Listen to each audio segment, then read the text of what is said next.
Hello super star smart life Kannada ಪೀಪಲ್ಗೆ ಸ್ವಾಗತ. ಎಷ್ಟೋ ಸಲ ನಮ್ಮ ಹ್ಯಾಂಡ್ ರೈಟಿಂಗ್ ನೋಡಿ ನಮಗೆ ಒಂಥರ ಬೇಜಾರಾಗಿರುತ್ತೆ ಅಲ್ವಾ? ಛೆ, ಇನ್ನೊಂದಿಷ್ಟು ಚೆನ್ನಾಗಿದ್ದಿದ್ರೆ ಅಂತ ಅನ್ಸುತ್ತೆ. ಇವತ್ತಿನಿಂದ ಆ ಕಳಪಳೆ ಬೇಡ. ಯಾಕಂದ್ರೆ ನಮ್ಮ ಕೈ ಬರಹವನ್ನು ಅದ್ಭುತವಾಗಿ ಬದಲಾಯಿಸೋಕೆ ಒಂದು ಕಂಪ್ಲೀಟ್ ಗೈಡ್ ಇಲ್ಲಿದೆ. ಬನ್ನಿ ಪೆನ್ ಪೇಪರ್ ಹಿಡಿದು ಈ ಜರ್ನಿ ಶುರು ಮಾಡೋಣ. ನೋಡಿ, ಒಳ್ಳೆ ಕೈಬರಹ ಅಂದ್ರೆ ಬರೀ ಅಕ್ಷರ ಮುತ್ತಿನ ತರ ಕಾಣೋದು ಅಷ್ಟೇ ಅಲ್ಲ, ಅದು ನಮ್ಮ ಯೋಚನೆಗಳು ಎಷ್ಟು ಕ್ಲಿಯರ್ ಆಗಿದೆ, ನಮ್ಮಲ್ಲಿರೋ ಕಾನ್ಫಿಡೆನ್ಸ್ ಮತ್ತು ಡಿಸಿಪ್ಲಿನ್ ಅನ್ನು ಕೂಡ ತೋರಿಸುತ್ತೆ. ಸತ್ಯ ಹೇಳ್ಬೇಕಂದ್ರೆ ಒಂದು ನೀಟಾದ ಬರಹ ನೋಡಿದ ತಕ್ಷಣ ಯಾರ ಮೇಲಾದ್ರೂ ಒಂದು ಒಳ್ಳೆ ಇಂಪ್ರೆಷನ್ ಬಂದೇ ಬರುತ್ತೆ ಅಲ್ವಾ? ಇದು ನಮ್ಮ ಬ್ರೇನ್ ಅನ್ನು ಕೂಡ ಶಾರ್ಪ್ ಮಾಡುತ್ತೆ ಅಂತಾರೆ. ಇದಕ್ಕಿರೋದು ಮೂರು ಸಿಂಪಲ್ ಪಿಲ್ಲರ್ಸ್. ಮೊದಲನೆಯದು ನಾವು ಕೂರುವ ಭಂಗಿ. ಯಾವಾಗ್ಲೂ ಬೆನ್ನು ನೇರವಾಗಿಟ್ಕೊಂಡು ಆರಾಮಾಗಿ ಕೂರ್ಬೇಕು. ಇದರಿಂದ ಬೆನ್ನು ನೋವು, ಆಯಾಸ ಎಲ್ಲ ಕಮ್ಮಿ. ಎರಡನೇದು ಪೆನ್ ಹಿಡಿಯೋ ರೀತಿ. ಅಯ್ಯೋ, ಪೆನ್ನನ್ನು ಉಸಿರುಗಟ್ಟಿಸೋಷ್ಟು ಟೈಟಾಗಿ ಹಿಡಿದ್ರೆ ಬೆರಳು ನೋವು ಬರುತ್ತೆ. ಹಾಗಂತ ತುಂಬಾ ಲೂಸಾಗಿ ಹಿಡಿದ್ರೆ ಕಂಟ್ರೋಲೂ ಸಿಗಲ್ಲ. ಸೊ ಆರಾಮಾಗಿ ಗಟ್ಟಿಯಾದ ಹಿಡಿತ ಸಿಗೋ ಹಾಗೆ ಹಿಡಿಬೇಕು. ಕೊನೆಯದಾಗಿ ನೋಟ್ಬುಕ್ ಪೊಸಿಷನ್. ಪುಸ್ತಕವನ್ನು ಸ್ಟ್ರೇಟ್ ಆಗಿಟ್ಕೊಡೋ ಬದಲು ಸ್ವಲ್ಪ ಓರೆಯಾಗಿ ಅಂದ್ರೆ ಸ್ಲ್ಯಾಂಟ್ ಆಗಿಟ್ಕೊಂಡ್ರೆ ಕೈಗೆ ನ್ಯಾಚುರಲ್ ಆಗಿ ಬರೆಯಲು ತುಂಬಾ ಸುಲಭವಾಗುತ್ತೆ. ನೆನ್ಪಿಡಿ, ಕನ್ಸಿಸ್ಟೆನ್ಸಿ ಇಸ್ ದ ಕೀ. ಅಂದ್ರೆ ಸ್ಥಿರತೆ.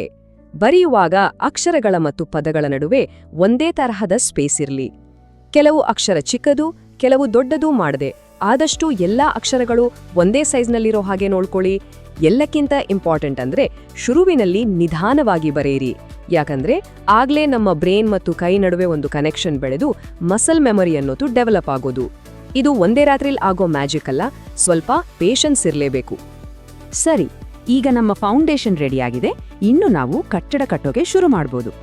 ಇಂಗ್ಲಿಷ್ನಲ್ಲಿರೋ ಪ್ರತಿಯೊಂದು ಅಕ್ಷರವೂ ಗೊತ್ತಾ, ಕೆಲವು ಬೇಸಿಕ್ ಗೆರೆಗಳು ಅಥವಾ ಸ್ಟ್ರೋಕ್ಸ್ಗಳ ಕಾಂಬಿನೇಷನ್ ಅಷ್ಟೇ. ಈ ಸ್ಟ್ರೋಕ್ಸ್ಗಳನ್ನ ನಾವು ಮಾಸ್ಟರ್ ಮಾಡ್ಬಿಟ್ರೆ ಅಕ್ಷರ ಬರೆಯೋದು ಮಕ್ಕಳಾಟಿಕೆ ಆಗ್ಬಿಡುತ್ತೆ. ಆ ಬೇಸಿಕ್ ಸ್ಟ್ರೋಕ್ಸು ಇವೇ ನೋಡಿ: ನೇರಗೆರೆ, ಅಡ್ಡಗೆರೆ, ಓರೆಗೆರೆ, ವೃತ್ತಾಕಾರದ ಗೆರೆಗಳು ಅಂದ್ರೆ ಕರ್ವ್ಸ್, ಮತ್ತು ಲೂಪ್ಸ್. ಪ್ರತಿದಿನ ಜಸ್ಟ್ ಫಾರ್ ಫನ್ ಒಂದು ಪೇಜ್ ಪೂರ್ತಿ ಇದನ್ನೇ ಗೀಚ್ತಾ ಕೂತ್ಕೊಳ್ಳಿ. ಕೆಲವೇ ದಿನಗಳಲ್ಲಿ ನಿಮ್ಮ ಕೈ ಮೇಲೆ ಒಂದು ಅದ್ಭುತವಾದ ಕಂಟ್ರೋಲ್ ಸಿಕ್ಕಿರುತ್ತೆ. ನಂಬಿಕೆ ಇಡಿ, ಇದನ್ನ ಸರಿಯಾಗಿ ಪ್ರಾಕ್ಟೀಸ್ ಮಾಡಿದ್ರೆ ನಿಮ್ಮ ಕೈ ಬರಹದಲ್ಲಿ ಒಂದು ದೊಡ್ಡ ಬದಲಾವಣೆ ಬಂದೇ ಬರುತ್ತೆ. ಸ್ಟ್ರೋಕ್ಸ್ಗಳ ಮೇಲೆ ಹಿಡಿತ ಸಿಕ್ಕಾಯ್ತು. ಈಗ ಅಕ್ಷರಗಳ ಸರದಿ. ಇಲ್ಲಿ ಒಂದು ಸ್ಮಾರ್ಟ್ ಟ್ರಿಕ್ ಇದೆ. ಎ ಇಂದ ಝೆಡ್ ವರೆಗೆ ಒಂದೊಂದೇ ಅಕ್ಷರ ಪ್ರಾಕ್ಟೀಸ್ ಮಾಡೋ ಬದಲು ಒಂದೇ ಥರದ ಶೇಪ್ ಇರೋ ಅಕ್ಷರಗಳನ್ನ ಗ್ರೂಪ್ ಮಾಡಿಕೊಂಡು ಅಭ್ಯಾಸ ಮಾಡಿದ್ರೆ ಕಲಿಯೋದು ತುಂಬಾನೇ ಫಾಸ್ಟ್ ಆಗುತ್ತೆ. ಉದಾಹರಣೆಗೆ ಸ್ಮಾಲ್ ಲೆಟರ್ಸ್ ಅಲ್ಲಿ ಎ, ಸಿ, ಡಿ ಈ ತರಹದ ಅಕ್ಷರಗಳನ್ನು ನೋಡಿ.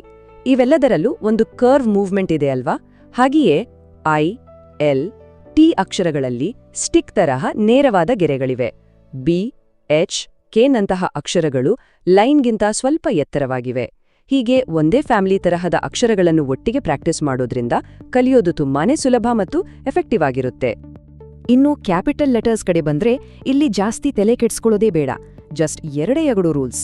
ಒಂದು, ಎಲ್ಲ ಅಕ್ಷರಗಳ ಎತ್ತರ ಅಂದ್ರೆ ಹೈಟ್ ಒಂದೇ ಸಮನಾಗಿರಬೇಕು. ಇದಕ್ಕಾಗಿ ಪೇಪರ್ ಮೇಲಿರುವ ಲೈನ್ಸ್ ಅನ್ನು ಗೈಡ್ ಆಗಿ ಬಳಸಿ. ಇನ್ನೊಂದು, ಅಕ್ಷರಗಳ ನಡುವೆ ಪ್ರಾಪರ್ ಸ್ಪೇಸಿಂಗ್ ಇರ್ಲಿ. ಇದು ನಿಮ್ಮ ಬರಹಕ್ಕೆ ಒಂದು ಕ್ಲೀನ್ ಮತ್ತು ಅಚ್ಚುಕಟ್ಟಾದ ಲುಕ್ ಕೊಡುತ್ತೆ. ಓಕೆ, ಬಿಡಿ ಅಕ್ಷರಗಳನ್ನು ಸುಂದರವಾಗಿ ಬರೆಯೋದು ಒಂದು ಹಂತ ಆದ್ರೆ, ಅವನ್ನು ಸ್ಮೂತ್ ಆಗಿ ಜೋಡಿಸಿ ಪದಗಳನ್ನಾಗಿ ಆಮೇಲೆ ವಾಕ್ಯಗಳನ್ನಾಗಿ ಮಾಡೋದು ನೆಕ್ಸ್ಟ್ ಸ್ಟೆಪ್. ಇಲ್ಲಿಂದನೇ ನಮ್ಮ ಹ್ಯಾಂಡ್ ರೈಟಿಂಗ್ಗೆ ನಿಜವಾದ ಅಂದ ಬರೋದು. ಕರ್ಸಿವ್ ರೈಟಿಂಗ್ ಅಂದ್ರೆ ಅಕ್ಷರಗಳನ್ನು ಒಂದಕ್ಕೊಂದು ಜೋಡಿಸಿ ಬರೆಯುವ ಕಲೆ. ಇದರಿಂದ ಬರೆಯೋ ಸ್ಪೀಡ್ ಹೆಚ್ಚಾಗುತ್ತೆ, ನೋಡೋಕ್ಕೂ ತುಂಬಾ ಸ್ಟೈಲಿಶ್ ಆಗಿ ಕಾಣುತ್ತೆ. TH, BR, CL ತರಹ ಪದೇ ಪದೇ ಬರುವ ಅಕ್ಷರ ಜೋಡಣೆಗಳನ್ನು ಅಭ್ಯಾಸ ಮಾಡಿ. ಶುರುನಲ್ಲಿ ಸ್ವಲ್ಪ ಕಷ್ಟ ಅನ್ಸ್ಬೋದು, ಆದ್ರೆ ಪ್ರಾಕ್ಟೀಸ್ ಮಾಡ್ತಾ ಮಾಡ್ತಾ ಖಂಡಿತ ಸುಲಭವಾಗುತ್ತೆ. ಶುರುವಿನಲ್ಲಿ ಕ್ಯಾಟ್, ಬುಕ್, ಆಪಲ್ ನಂತಹ ಸಿಂಪಲ್ ಪದಗಳನ್ನು ಬರೆಯಿರಿ. ಆಮೇಲೆ practice makes hand writing beautiful ತರಹದ ಚಿಕ್ಕ ಚಿಕ್ಕ ವಾಕ್ಯಗಳನ್ನು ಪ್ರಾಕ್ಟೀಸ್ ಮಾಡಿ. ಪದಗಳನ್ನು ಬರೆಯುವಾಗ ಅಕ್ಷರಗಳ ನಡುವಿನ ಸ್ಪೇಸ್ ಮತ್ತು ಒಂದೇ ನೇರ ರೇಖೆಯಲ್ಲಿ ಬರೆಯುವುದರ ಮೇಲೆ ಕಾನ್ಸಂಟ್ರೇಟ್ ಮಾಡಿ. ಇಲ್ಲಿಯವರೆಗೆ ನಾವು ಫೌಂಡೇಶನ್ ಹಾಕಿದ್ವಿ, ಕಟ್ಟಡ ಕಟ್ಟಿದ್ವಿ. ಈಗ ಅದಕ್ಕೆ ಒಂದು ಫೈನಲ್ ಫಿನಿಶಿಂಗ್ ಟಚ್ ಕೊಡುವ ಸಮಯ. ಅಂದ್ರೆ ಅಂದವನ್ನು ಹಾಳು ಮಾಡ್ಕೊಳ್ದೆ ಸ್ಪೀಡ್ ಆಗಿ ಬರೆಯೋದು ಹೇಗೆ ಮತ್ತು ನಮ್ಮದೇ ಆದ ಒಂದು ಯೂನಿಕ್ ಸ್ಟೈಲ್ ಅನ್ನು ಕಂಡುಹಿಡಿಯೋದು ಹೇಗೆ ಅಂತ ನೋಡೋಣ. ರೆಡಿ? ನಮ್ಮ ಅಲ್ಟಿಮೇಟ್ ಗೋಲ್ ಅಂದ ಮತ್ತು ವೇಗ ಎರಡನ್ನೂ ಬ್ಯಾಲೆನ್ಸ್ ಮಾಡೋದು. ಇದಕ್ಕೊಂದು ಸೂಪರ್ ಟೆಕ್ನಿಕ್ ಇದೆ. ಒಂದು ವಾಚ್ನಲ್ಲಿ ಟೈಮರ್ ಇಟ್ಕೊಂಡು ಒಂದು ಪ್ಯಾರಾಗ್ರಾಫ್ ಅನ್ನು 5 ನಿಮಿಷದಲ್ಲಿ ಬರೆಯೋಕೆ ಟ್ರೈ ಮಾಡಿ. ಇದೊಂದು ಚಾಲೆಂಜ್ ತರ. ಹೀಗೆ ಟೈಮ್ ಇಟ್ಟು ಪ್ರಾಕ್ಟೀಸ್ ಮಾಡೋದ್ರಿಂದ ಸ್ಪೀಡ್ ಮತ್ತು ನೀಟ್ನೆಸ್ ಎರಡೂ ಒಟ್ಟಿಗೆ ಇಂಪ್ರೂವ್ ಆಗುತ್ತೆ. ಮೊದಲನೇ ಸಲನೇ ಪರ್ಫೆಕ್ಟ್ ಆಡ್ಬೇಕಂತೇನೂ ಇಲ್ಲ, ನಿಧಾನವಾಗಿ ಇಂಪ್ರೂವ್ಮೆಂಟ್ ಕಾಣುತ್ತೆ. ಹ್ಯಾಂಡ್ ರೈಟಿಂಗ್ನಲ್ಲಿ ಹಲವಾರು ಸ್ಟೈಲ್ಗಳಿವೆ. ಪ್ರಿಂಟ್ ಸ್ಟೈಲ್ನಲ್ಲಿ ಅಕ್ಷರಗಳು ಬಿಡಿಬಿಡಿಯಾಗಿ ಓದಲು ತುಂಬ ಕ್ಲಿಯರ್ ಆಗಿರುತ್ತೆ. ಕರ್ಸಿವ್ ಸ್ಟೈಲ್ನಲ್ಲಿ ಅಕ್ಷರಗಳು ಒಂದಕ್ಕೊಂದು ಕನೆಕ್ಟ್ ಆಗಿರೋದ್ರಿಂದ ಫಾಸ್ಟ್ ಆಗಿ ಬರೆಯಬಹುದು. ಇವುಗಳಲ್ಲದೆ ಕ್ಯಾಲಿಗ್ರಫಿ ಅಂತ ಒಂದು ಸುಂದರವಾದ ಕಲೆ ಕೂಡ ಇದೆ. ನಿಮಗೆ ಯಾವುದು ಕಂಫರ್ಟಬಲ್ ಅನ್ಸುತ್ತೋ, ಯಾವುದು ಸೂಟ್ ಆಗುತ್ತೋ ಅದನ್ನು ಆಯ್ಕೆ ಮಾಡ್ಕೊಳ್ಬೋದು. No rules. ಇಷ್ಟೆಲ್ಲ ಕೇಳಿದ್ಮೇಲೆ ಅಬ್ಬಾ ಇದನ್ನೆಲ್ಲ ಎಲ್ಲಿಂದ ಹೇಗೆ ಪ್ರಾಕ್ಟೀಸ್ ಮಾಡೋದು ಅಂತ ತಲೆ ಕೆಡಿಸ್ಕೊಂಡಿದ್ದೀರಾ? ಡೋಂಟ್ ವರಿ, ನಿಂಗಾಗಿ ಒಂದು ಈಸಿಯಾದ ಪರ್ಫೆಕ್ಟ್ 30 ದಿನಗಳ ಆಕ್ಷನ್ ಪ್ಲಾನ್ ಇಲ್ಲಿದೆ. ಈ ಪ್ಲಾನ್ ಅನ್ನು ನಾವು ಸ್ಟೆಪ್ ಬೈ ಸ್ಟೆಪ್ ಆಗಿ ಡಿಸೈನ್ ಮಾಡಿದ್ದೇವೆ. ಇದರಿಂದ ಕಲಿಯೋದು ತುಂಬಾನೇ ಈಸಿ. ನೋಡಿ, ಮೊದಲ 5 ದಿನ ಬೇಸಿಕ್ ಸ್ಟ್ರೋಕ್ಸ್, ನಂತರ ಸ್ಮಾಲ್ ಲೆಟರ್ಸ್, ಆಮೇಲೆ ಕ್ಯಾಪಿಟಲ್ ಲೆಟರ್ಸ್. ಹೀಗೆ ಒಂದೊಂದೇ ಮೆಟ್ಟಿಲು ಹತ್ತುತ್ತಾ ಹೋದ್ರೆ ಕಷ್ಟ ಅನ್ನಿಸೋದೇ ಇಲ್ಲ. ಕೊನೆಯ 10 ದಿನಗಳಲ್ಲಿ ಪದ, ವಾಕ್ಯ ಮತ್ತು ಸ್ಪೀಡ್ ಪ್ರಾಕ್ಟೀಸ್ ಮಾಡಿದ್ರೆ 30 ದಿನಗಳಲ್ಲಿ ನಿಮ್ಮ ಕೈಬರಹದಲ್ಲಿ ಒಂದು ಗಮನಾರ್ಹ ಬದಲಾವಣೆ ಗ್ಯಾರಂಟಿ. ಕೊನೆಯದಾಗಿ ಕೆಲವು ಕ್ವಿಕ್ ಟಿಪ್ಸ್. ಪ್ರತಿದಿನ ಗಂಟೆಗಟ್ಟಲೆ ಬೇಡ, ಕೇವಲ 20 ನಿಮಿಷ ಪ್ರಾಕ್ಟೀಸ್ ಮಾಡದೆ ಸಾಕು. ಶುರುವಿನಲ್ಲಿ 4 ಲೈನ್ ನೋಟ್ಬುಕ್ ಬಳಸಿ. ಇದರಿಂದ ಅಕ್ಷರಗಳ ಸೈಜ್ ಮತ್ತು ಶೇಪ್ ಸರಿ ಬರುತ್ತೆ. ಯಾವಾಗ್ಲೂ ನಿಧಾನವಾಗಿ ಅಂದವಾಗಿ ಬರೆಯೋಕೆ ಟ್ರೈ ಮಾಡಿ. ಎಲ್ಲಕ್ಕಿಂತ ಮುಖ್ಯವಾಗಿ ತಾಳ್ಮೆ. ಒಂದೇ ದಿನದಲ್ಲಿ ಯಾವ ಮ್ಯಾಜಿಕ್ ಕೂಡ ಆಗಲ್ಲ ಅಲ್ವಾ? ಈ ಮಾಹಿತಿ ಇಷ್ಟ ಆಗಿದ್ರೆ ದಯವಿಟ್ಟು ಲೈಕ್ ಮಾಡಿ, ನಿಮ್ಮ ಫ್ರೆಂಡ್ಸ್ ಜೊತೆ ಶೇರ್ ಮಾಡಿ ಮತ್ತು ನಮ್ಮ channel smart life for Kannada ಪೀಪಲ್ಗೆ ಸಬ್ಸ್ಕ್ರೈಬ್ ಮಾಡೋದನ್ನ ಮರಿಬೇಡಿ. ನಿಮ್ಗೂ ಬೇರೆನಾದ್ರೂ ಟಿಪ್ಸ್ ಗೊತ್ತಿದ್ರೆ ಕೆಳಗೆ ಕಾಮೆಂಟ್ಸ್ನಲ್ಲಿ ಖಂಡಿತ ತಿಳಿಸಿ.